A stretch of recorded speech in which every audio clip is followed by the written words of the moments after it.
If there's one area where keyboards are really inappropriate input devices, it is in computer gaming. The joystick helped solve that problem a bit, but now there's a whole new generation of input devices that make the gaming experience a lot more realistic. And our guide to them is Dan Amrich, Senior Associate Editor of GamePro magazine. So you know all about this stuff, and you've brought all your toys here, Dan. First of all, you have two new mice, and you wouldn't think there's much difference in mice. There can be. As a gamer, you want the most accurate mouse you can possibly get. Okay. So they're breeding a whole new generation of mice, if you will, that are just specifically designed to be super accurate. What's this one? This is the Razer Boom Slang. This is the hot gaming mouse for the season. It's got 5 buttons, and one of those buttons is a mouse wheel for selecting weapons or whatever. You can reassign those buttons to whatever you like. Okay, so more buttons, which is good for a gamer, and absolutely very accurate. Extremely accurate. 2,000 DPI, wow. But of course you're going to pay $100 for it. Okay. And some people don't like the feel of it. It's not terribly ergonomic. Weird design. Yeah. All right, what's the other mouse? The other one is Microsoft's new top-of-the-line mouse.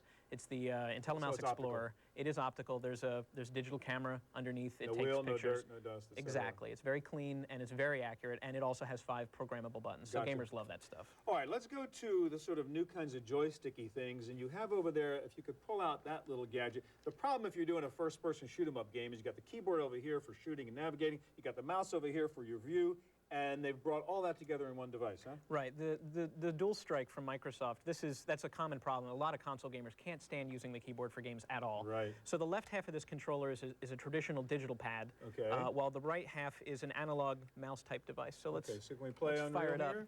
Yeah, so you can just turn around the right side of the controller, and you're moving your head in the game. So everything you have to do is right there in your 2 hands. Absolutely. It's completely self-contained, and pretty clever. Yeah. They've done a great job, and it only retails for about $40 or $50. Not bad. So the price point is very affordable if you're a serious gamer. Okay, I want to ask you to load another game on the PC for a second, because I want you to show another device here called the Racing Wheel, and we're going to put up Need for Speed, I guess. While you're doing that, let's get over and sort of demonstrate something on the Sega.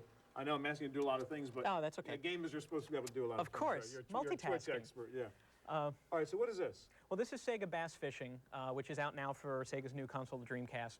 But the thing that makes the game the most fun is the custom fishing controller, which is a separate purchase, but it makes the game 10,000 times So I got more like fun. a virtual fishing rod here. Absolutely. It's got a rumble pack in it, and it's got a motion sensor in it, so it knows when you're actually casting. Let me try. Give it a try. So we're fishing, as if you were casting. And there you go. And then reel it in and see if you can get a bass. And then I can actually pull that up. There you go. So multiple companies make fishing rods for this. This is Sega's own brand. Yeah. They're going to run you $30 or $40, but it makes the game so much more. It's like real stuff. Absolutely. Oh, I just got a little vibration. There you go. You've got a fish. My line, I felt Reel them in. Oh, you missed. Cool. All right. Let me ask you to load another Sega thing up real quick. Unfortunately, the Dreamcast loads nice and quickly. Yes. And this is another device, an input device just for the Dreamcast. Which is a gun, right? You get all these shoot-'em-up games, and instead of the keyboard business and the joystick and the mouse, you got a gun. Right. Light guns have been around for a while, but they're starting to get a lot more fancy. There's been some for the PC, but they've never really caught on. The catch with the Interact Starfire Light Blaster, Light Blaster, right, is that it has 2 triggers, one for regular shooting and then one for reloading. You don't have to like point off the screen when it's reload time. Exactly. It's also got an auto fire if you're really feeble. You can have it automatically reload. You can have it even fire for you. So you're just pointing a wand at the screen. Not a lot of fun, but some people need that. Demo it real quick? Sure, we can give it a shot. And again, the Interact is one of many companies that make a light gun for this. House of the Dead is the game we're playing. House of the Dead 2. Yes, this was one of Sega's big coin-op hits. Sure, so the only way to get the coin-op feel is to have a real, and you just point at the screen, and when the bad guys come up, hit the trigger. Come on. Well, if the bad guys came up. Okay. Well, we get the idea. Gun's a gun. Sure. A gun is a gun. You know how to shoot it at the screen. Yeah. Okay. Let's go. There you go. There you go. Okay. Now, let's go back to the PC for a second. Switch our monitor and ask you to do a million things. Now we got Need for Speed up here. And normally in these sort of racing type games, you got maybe that wheel, which is sort of bolted down to your desk or something, which is a pain. This is a totally new approach to those kinds of games. Yes, Explain it. this is the Interact Racing FX wheel. It's very similar to RC car controllers in that, oh dear. It's self-contained. It's got the wheel on the side. All right, so your steering is over here. That's You your have sort of accelerator You have button? an analog trigger for the accelerator so you can ease off the gas slowly. Also, this particular model comes with a battery pack so that you can get force feedback rumbles Okay. and stuff without plugging in an extra AC adapter for the And game. what's the advantage of that over, you know, doing it the old-fashioned way? It's certainly more compact. This, believe it or not, this retails for $17.99. So Wow. whereas Microsoft and Logitech's wheels are fantastic, they Sure. are going to cost you over $100. So this is a great budget, and it's Okay, so great. that'd be for driving games. Absolutely. Last thing, I want to ask you about the mouse pad. You Sure. wouldn't think that's a big deal, but you said that's changed your use of the mouse. Absolutely. If you don't feel like upgrading your mouse, you can try upgrading your mouse pad. You wouldn't think it would make a difference, but the Everglide mouse pad has Better a pad, better mouse action. much better Great. traction, and you'll feel it instantly. Dan, thank you very much. Sure. All right, that's a look at computers without keyboards. Don't go away. I'll be back in just a moment with my pick of the week, a brilliant example of an information appliance that you can operate with one button. We'll be right back.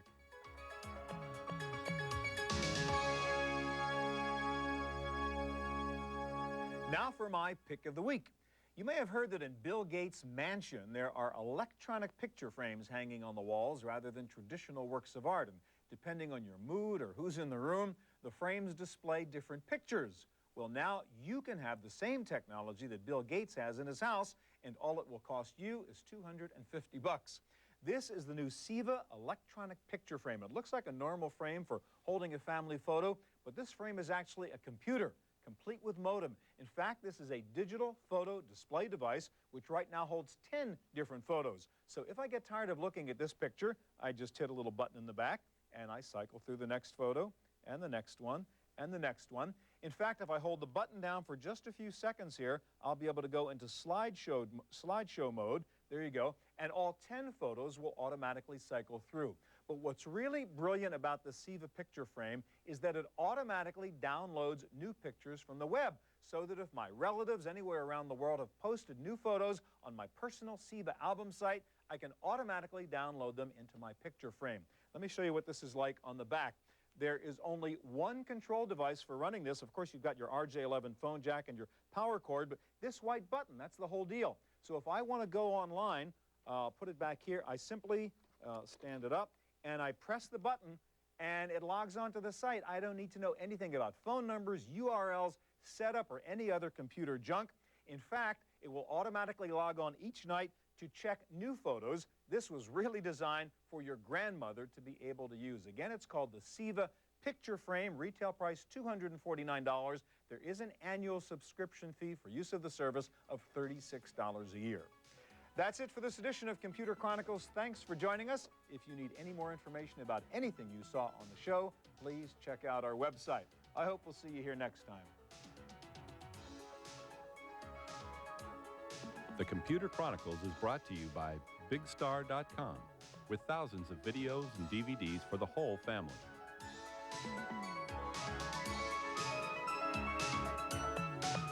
Additional support by TechWeb for up-to-the-minute technology news.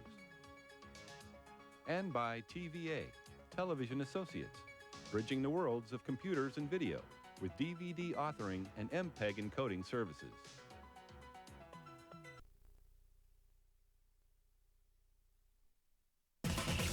Sony will bring the EverQuest PC game to its PS2, PlayStation 2 game console. EverQuest is one of the most popular online multiplayer PC games. EverQuest for PS2 will combine online and console playing for the first time. They've decided to pull all the roots up. They've made a brand new game. It takes place in the EverQuest universe, but it's 500 years previous to the PC game. It's not going to share servers, so those 400,000 people that are playing the PC version are not going to interact with the PlayStation 2 people unless they buy the second game and set up a second account. One of the key features of PlayStation 2 is the way it displays 3D graphics. So EverQuest for PS2 will have an improved graphics package. Well, Gateway Computer is taking...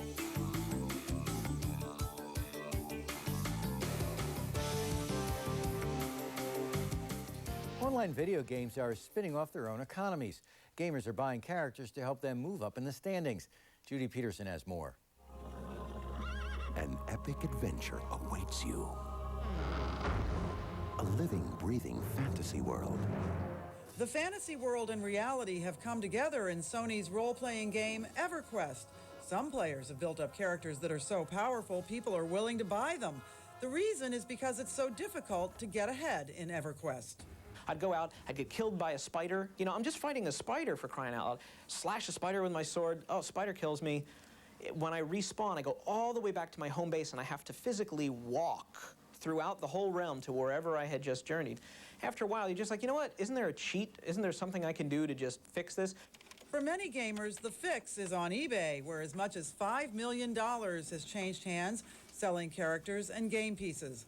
But EverQuest publisher Sony will reportedly boot people off the game if they're caught selling on eBay or elsewhere. Sony is a member of eBay's Vero program, designed to protect intellectual property. Vero stands for Verified Rights Owner. That means if you try to sell something that belongs to me, I can ask eBay to take your auction down. But in the case of characters created by gamers, an eBay spokesman told the Associated Press there's little they can do about it. Over at Electronic Arts, they've decided there's nothing they can or want to do about it. So we find this actually gives a real-world consequence to the game. It's also a traditional time versus money debate.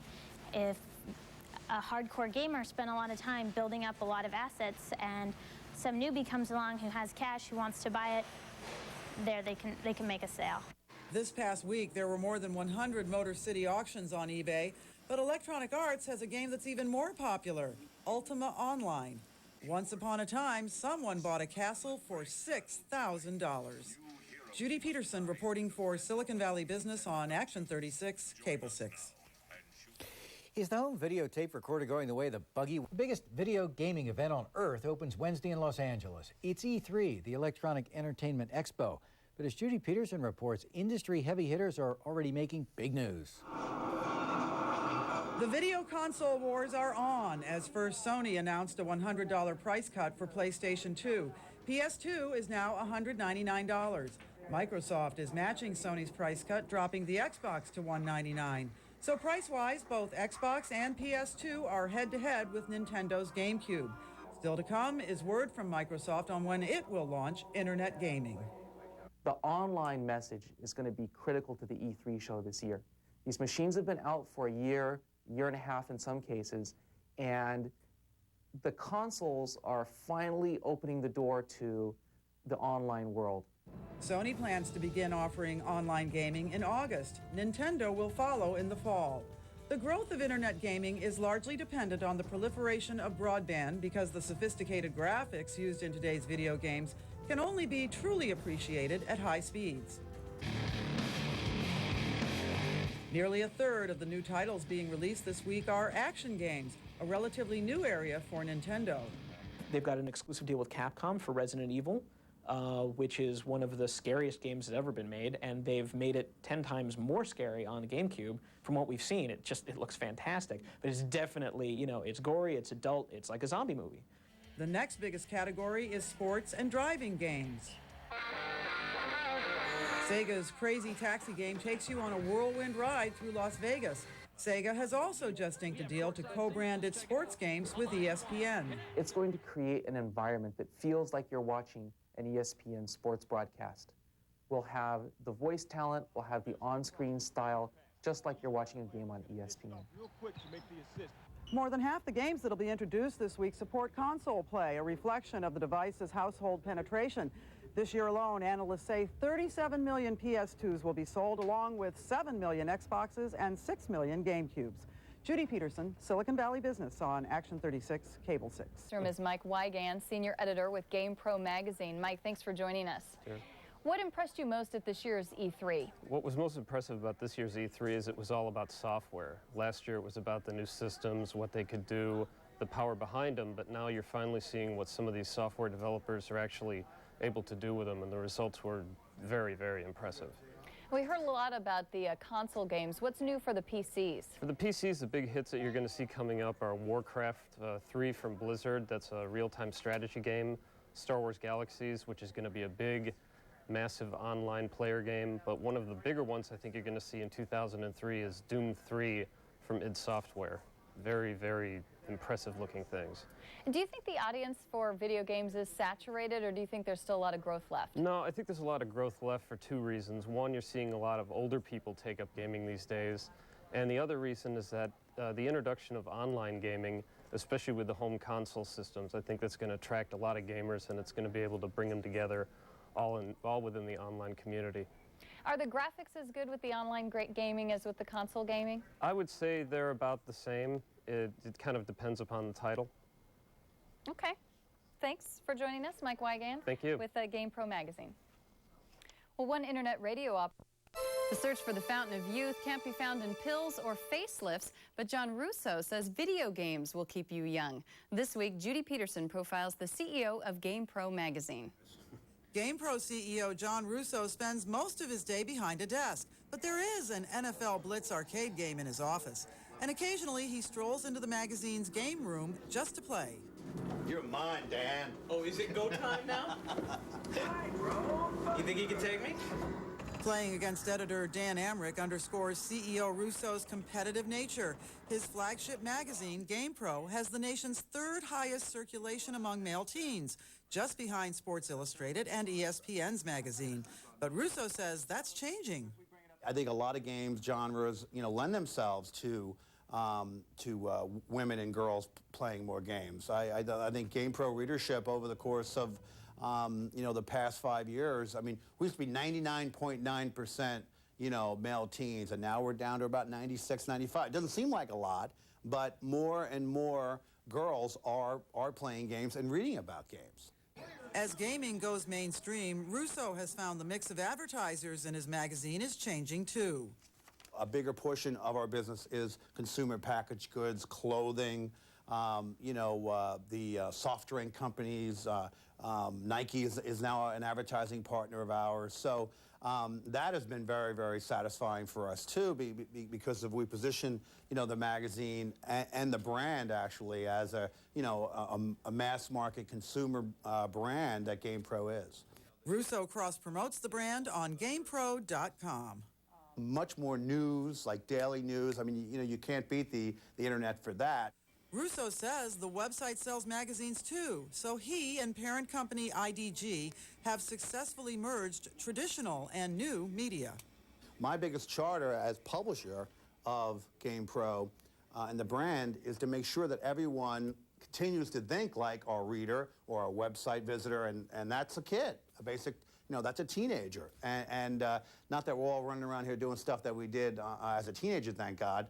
But it does keep you young. It does give you a better perspective on what teenagers are thinking about today.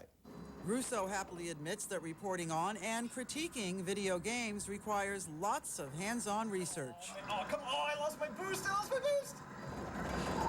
Yes! Oh. Judy Peterson, Silicon Valley Business on Action 36, Cable 6. Here's what's on the radar screen for the week ahead. The video game business is booming, but are the games so much fun that people are becoming addicted? A new study shows there's a difference between the people who use high-speed internet connections and those who use dial-up. And our CEO of the week is the man behind satellite dating. His story and more now on Silicon Valley Business.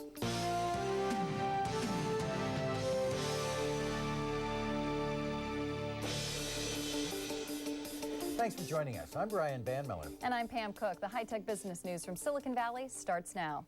Well, as the big three video game console makers prepare to take their business online, there is increasing concern about game addiction.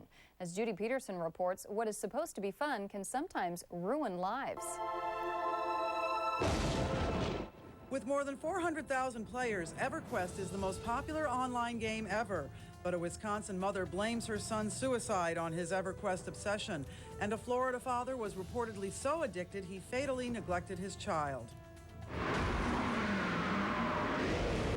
Motor City is another online game that players say is addicting. It's cheap, it's fun, it's fast. It's just like everything else that you could be addicted to, except it doesn't destroy your life. Dan Amrich and his wife Kat have been married for 5 years. Both work at GamePro magazine, but at home their time together is, well, short. I'll come home, I'll relax for about a half an hour, watch some TV, get dinner, and then go upstairs and play Motor City Online for 3 to 4 hours. So when do you hang out with Kat? Half hour in between coming home from work and playing Motor City, that's our quality time. Like many addicted gamers, Dan Amrich often plays into the wee hours of the morning. He can be extremely, extremely cranky when he doesn't get enough sleep. And there are times when I'll say, I'm going to bed, it's 10 o'clock. He's like, I'll be right there. And in the morning, I can't get him out of bed. I'm like, what time did you go to bed? And then he won't answer. And then finally I'll get out that he didn't go to bed until 3 or 4 in the morning. It's not just action games that get people addicted. 27-year-old Nate Bildorf says he can't stop playing the new preteen game Animal Crossing. It's the type of game where you come home and you got a half hour. Instead of watching a sitcom, you sit down and you play the game, and you do some chores around town, you pay off a little bit of your home loan, talk to your neighbors just to catch up, make sure that, you know, everything's going all right with them, check in with their lives. It's very sort of a free-form, easygoing game. Some people think warning labels should be placed on games. Companies like Sony say they rely on players to use good judgment. Yet even people who should know better have become addicted.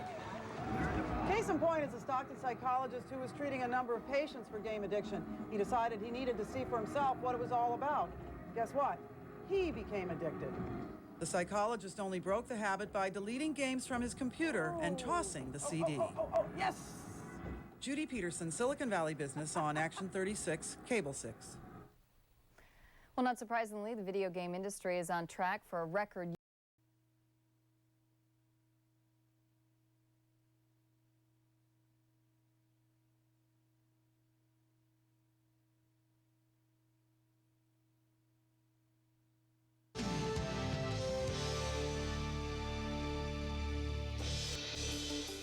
Thanks for watching. I'm Brian Banmiller. And I'm Pam Cook with the high-tech business news from Silicon Valley. Well, there was a major shakeup.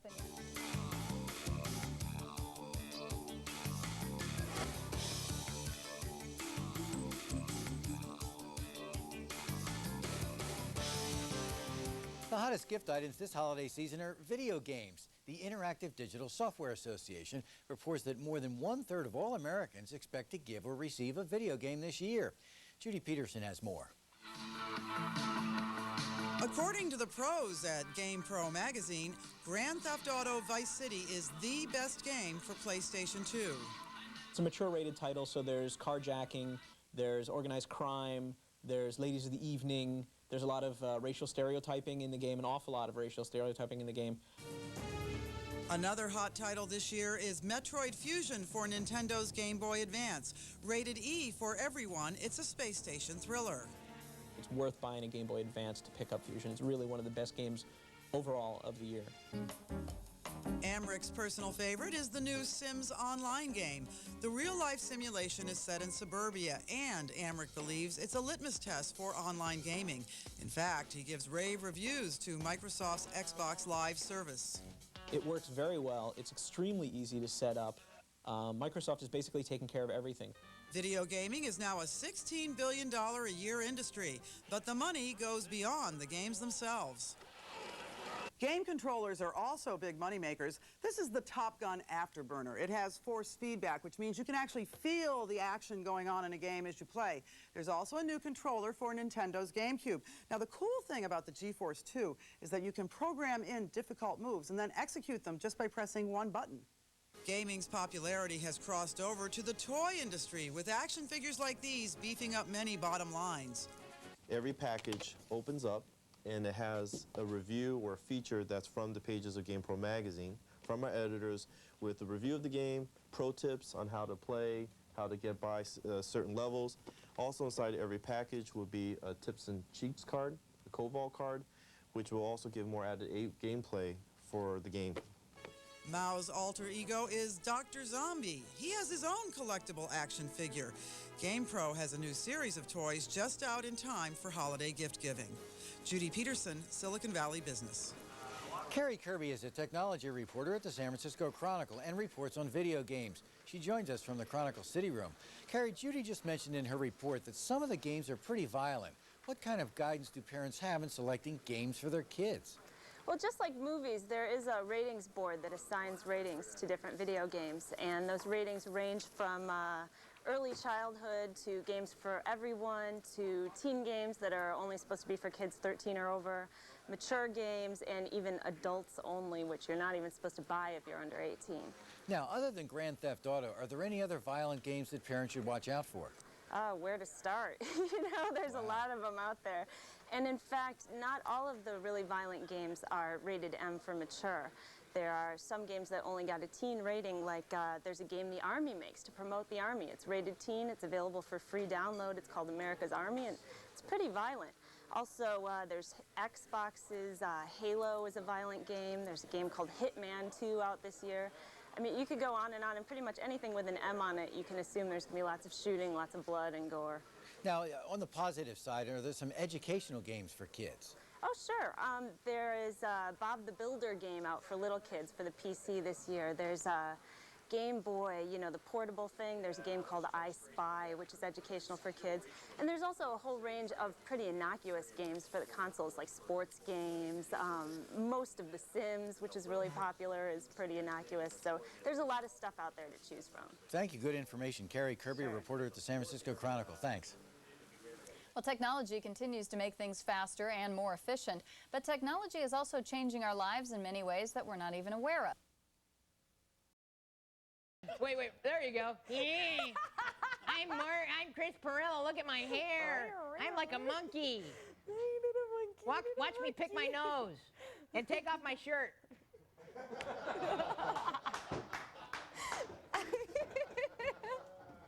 That was fun.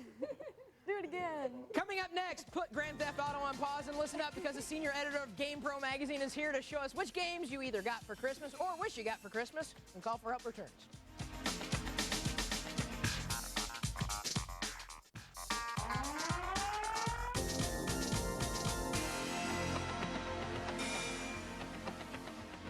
Welcome back. Right now we're fortunate to have Dan Amrich.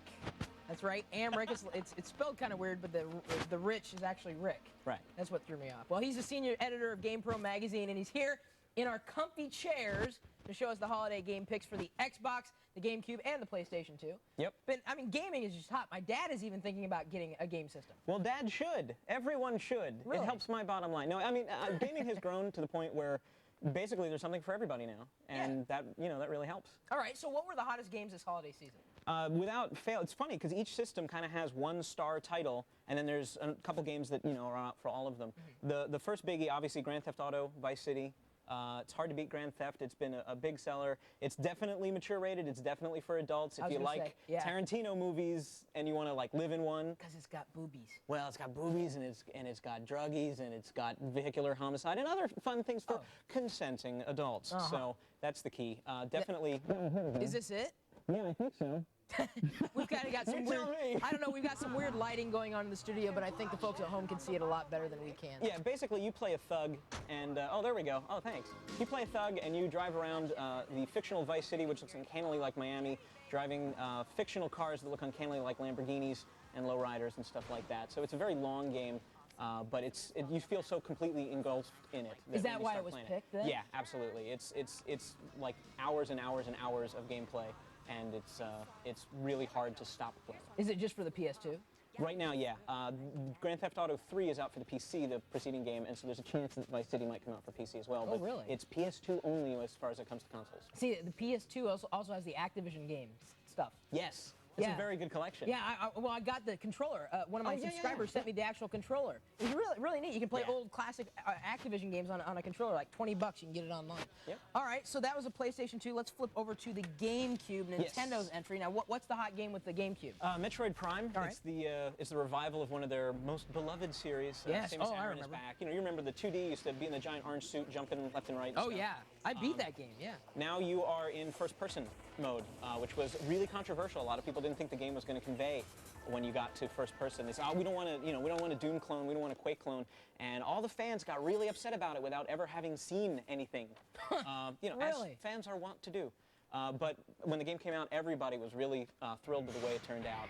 It turned out to be a very easy-to-play game, really captured the spirit of the old classic games that everybody fell in love with to begin with. Oh, yeah. And, lots of fun things to, gadgets to play with and things to scan and, basically, there's some tips for this on techtv.com, just through some of our pro tips online, so that anybody that likes what they're seeing and wants to know more about it or just how to survive the first couple of levels if they just got it for Christmas. Yeah, I mean, I probably would have ended up with the GameCube. I ended up testing a few games for the Xbox, though, so I ended up getting an Xbox. But I probably would have ended up with a GameCube just because the titles, I think, are just more my game style. Well, fun. you can't get Nintendo titles anywhere else. They always, you know, Metroid, Mario, Zelda's coming out next year. You know, you can't go wrong with a Nintendo console. Definitely. Well, let's move on to the Xbox then. One of the things that I've got, let's flip over here. This is kind of like a KVM switch that I'm flipping back and forth that allows us to see video and play in a different controller here. This would be Splinter Cell, but it doesn't seem to want to go along. Splintering? Yeah, Tom Clancy's Splinter Cell. It's based on Tom Clancy's world of espionage and spies and thrillers and military stuff. And it's really messing up too because we're on live TV. But it happened. This is Xbox Live. No, it's not live. But actually, if you take Splinter Cell on Xbox Live, you can download some original content that you can't get otherwise. So good joke. It turned out to be true. Even. I didn't mean to. But yeah, it's sort of adult-oriented, but it's very stealthy. You're an operative. You've got to break into the defense ministry, and you've got to go around the world and sneak up behind people and take them out. Yeah, it seems like your team is much in line with our team over Extended Play because we've talked about these games before as hot picks. Yeah. So I mean, it's not just. I mean, a lot of people think, well, you know, someone paid you to say this and whatnot. I mean, these are true picks. Oh no, Adam and the team over there knows what they're talking about. Yeah. Oh, so you've met Adam then? No, I haven't had the pleasure. Really? But I was on Extended Play and I didn't get to meet Adam. You've got to. Oh man, you got to ask him about his story about why he doesn't drink Pete's coffee anymore. Okay. It's really funny because it was so strong. He's like, he said he'd be freaking out like, why are you talking to me? Why are you doing this? Here's my best Adam Sessler. We give it a 5 out of 5. That's very good. Is that a good one? I've been practicing. That's very good. Very good. Yeah. All right, well, let's flip back over to the PlayStation and look at the other game you brought with you, Tony Hawk's Pro Skater 4. Oops, we forgot to reset it. But yeah, I need to reset. I'm sorry. The eternal Tony I Hawk. ejected it. I did what I was supposed to do, Roger. You did. Roger's sniffing whiteout. We've been over this. We know. I know. We weren't supposed to. All right. But let's see if we get it now here. Tony Hawk's been a strong franchise for Activision for the last couple of years. Tony Hawk 4 is the latest one. Features really good online play. If you have the broadband adapter for PS2, you've got to pick this up. Very simple to get involved in 8-player skateboarding games and stuff like that. Custom levels that you can create and then upload, and then Neversoft, the developer, runs a server where you can download fresh levels every day if you want. Wow. It's got everything that we liked from the old games, but they totally revamped the career mode so that it's a lot more fun. You don't feel like you have to do the same thing over and over and over and over again. You can finish the game. You can go through every goal in the game with any skater you want. There we go. Yeah, I think we got it now. You don't have to do it. It's not as linear as the other ones were, where you had to pick a character, beat the game with that character, and then do it all over again with like 15 different characters. Now you can do it however you want to do it, at your own pace, create your own skater, the whole bit. They just skate or die. Skate or die. It's exactly. Yeah, no pool jousts, unfortunately. We really need that back. Yeah, totally. But yeah, Tony Hawk's still going strong, still a really good game and that's out for all 3 platforms, PS2, GameCube, and Xbox. All right, fair enough. Well, thank you so much. Sure, thank you. Want to come back sometime? I would love to come back. We like Adam, but we always like looking outside to get opinions as well. It's always good. And of course, if you want to know more about any of these games, you can surf on over to our website, the address techtv.com/call-for-help. And don't forget that Dan will be around for the next hour or so. Yes. So if you're stuck on any video games that you just got this holiday season, now is the time to call in 888-989-7879. Now, coming up next, we're going to give all you out there a chance to ask your questions about video games, consoles, joysticks, or whatever else comes up. Stay tuned. We'll be right back. Let's go back to the game.